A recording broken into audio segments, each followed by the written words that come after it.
समूह असे म्हणतात.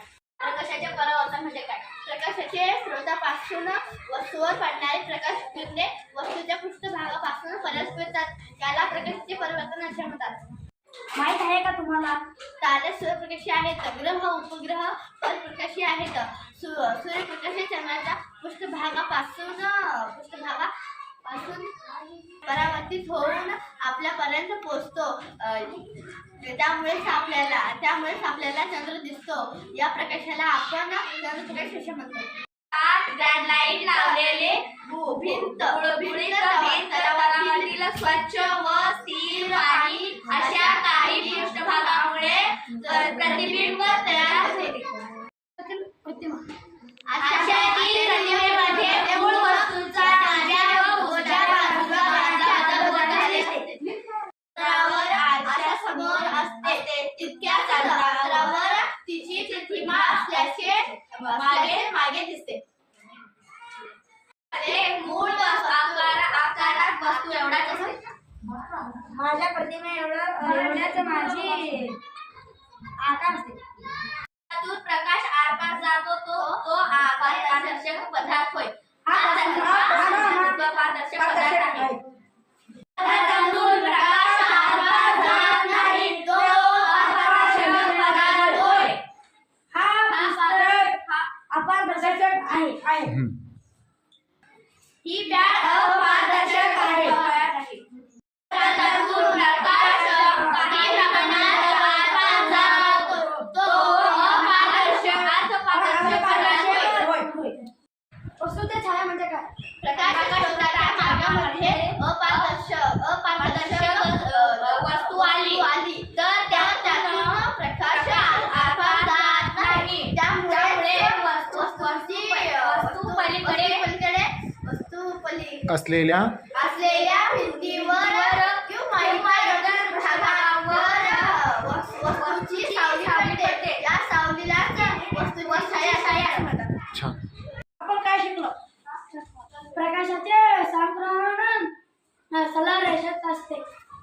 कोणतीही वस्तू दिसण्यासाठी पृष्ठभागावरून प्रकाशाचे पर्यावरण होणे आवश्यक असते. परावर्तन म्हणायचं. सूर्याच्या पांढऱ्या प्रकाशात 7 रंग असतात. न्यूटनची तबकडी. सर आयझॅक ब्रिटिश शास्त्राने एक तबकडी बनवली. तिच्या एका बाजूला तांबडा, नारंगी, पिवळा, हिरवा, निळा या पारंगार आणि जांभळा 7 रंगाचा समान कापल्यामध्ये दिसला. ती तबकडी स्टँडवर बसवली व जोरात फिरवली. त्याच वेळेत 7 रंग न दिसता एकच रंग दिसला. तो पांढरा रंग दिसला. त्यात न्यूटन ब्रिटिश असे तबकडी म्हणतात. छायानिर्मिती. एखाद्या वस्तूमधून प्रकाश आरपार जात नाही तेव्हाच त्या वस्तूची छाया निर्माण होते.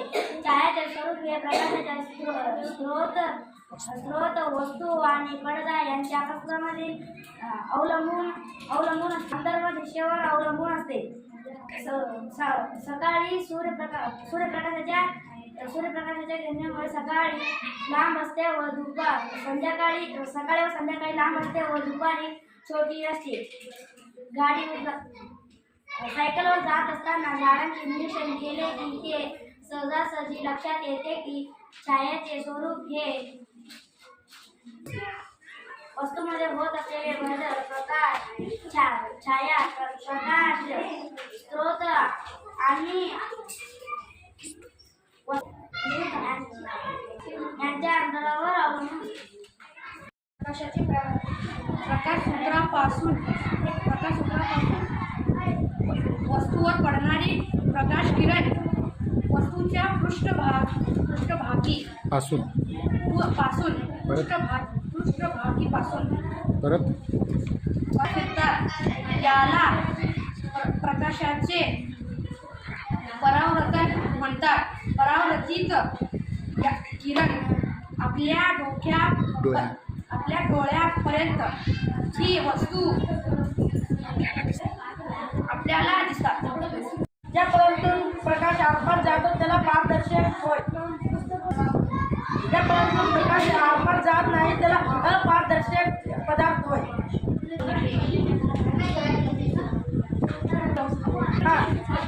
ज्या पदार्थातून प्रकाश काही प्रमाणात आरपार दिसतो त्याला पारदर्शक.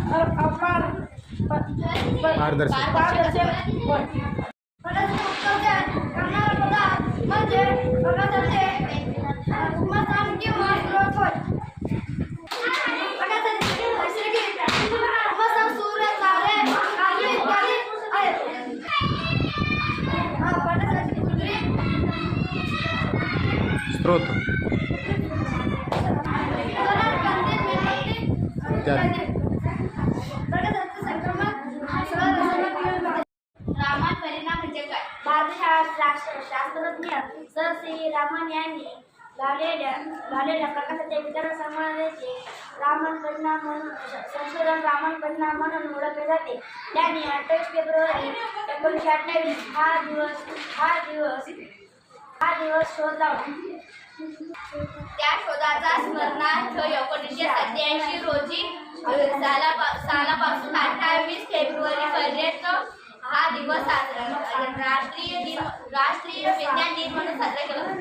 सूर्यतबकडी एखाद्या वस्तूच्या प्रकाशातील छायेची मात्रा व दिशा यांच्या मदतीने दर्शवणारे वेळ दर्शवणारे उपकरण म्हणजे सूर्यतबकडी होय.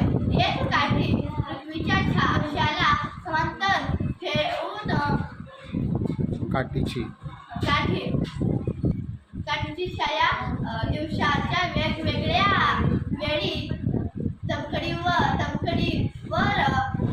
कुठे पडते ते नोंदवून कालमापन केले जात असे. चित्रातील तबकडी जंतर मंतर नवी दिल्ली